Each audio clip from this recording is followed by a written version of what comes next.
1 in 4 students have a diagnosable mental illness, according to a mental health research conducted by the National Alliance on Mental Illnesses.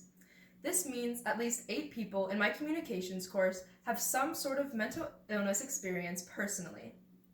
I understand how this topic can be sensitive or even considered controversial, however, it does need to be discussed.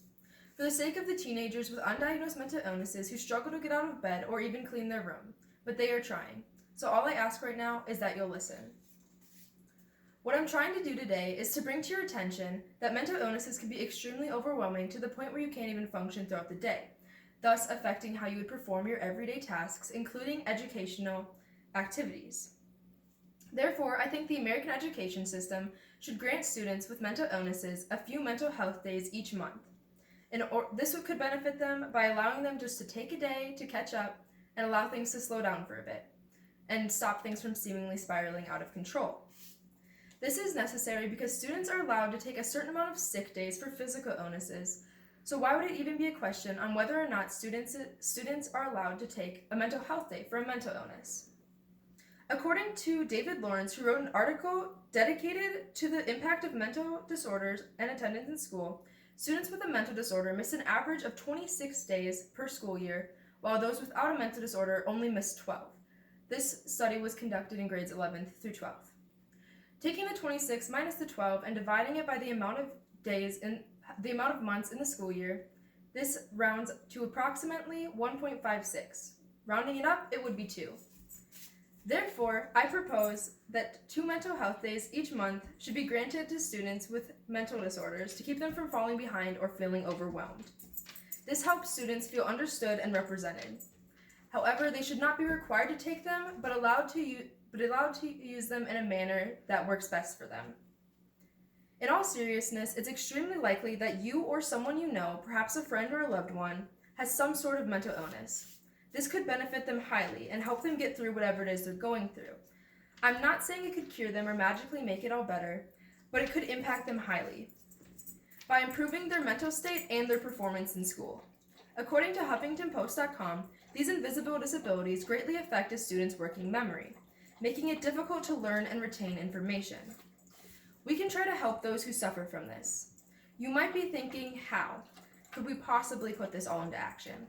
It does seem like a long road with a lot of work ahead. However, right now, we can simply just talk to your principals or counselors, bring it to the school board, talk to people from other schools and universities, email your representatives perhaps, bring it to Congress to make it a nationwide development in our education system. This might not happen today, but imagine it in 10 or even 5 years from now. Children's grades will go up and anxiety levels will go down. Kids could start to feel genuinely happier as their stress levels in high school students will be able to drop because they'll be able to handle it better. It's kind of scary because according to psychologytoday.com, the average high school kid has the same level of anxiety as the average psychiatric patient in the 1950s. And this number keeps increasing, and it will if we continue down this path. Making mental health days a regular concept could potentially prevent this. Nothing is set in stone or predicted to happen exactly like this, but it could happen, and that's why I'm having you imagine this. Let's make it happen. Everything has to start somewhere, and we have the power to start it now. Spread the word. Talk to your friends, parents, teachers, and professors. Tell your friends from other schools and universities and have them do the same thing. Mental health is extremely important, and I know people who literally need this to aid them throughout their education. I have friends who support this idea as well, and if you do, please spread the word. To summarize, in order to get students' depression and anxiety levels to decrease, we need to recognize the need for mental health days in school, understand why it's important, and spread the word about how we can make it an accomplishment in society today. My goal was to bring to your attention the issue of how overwhelming mental illnesses are and how it affects students to an extreme degree.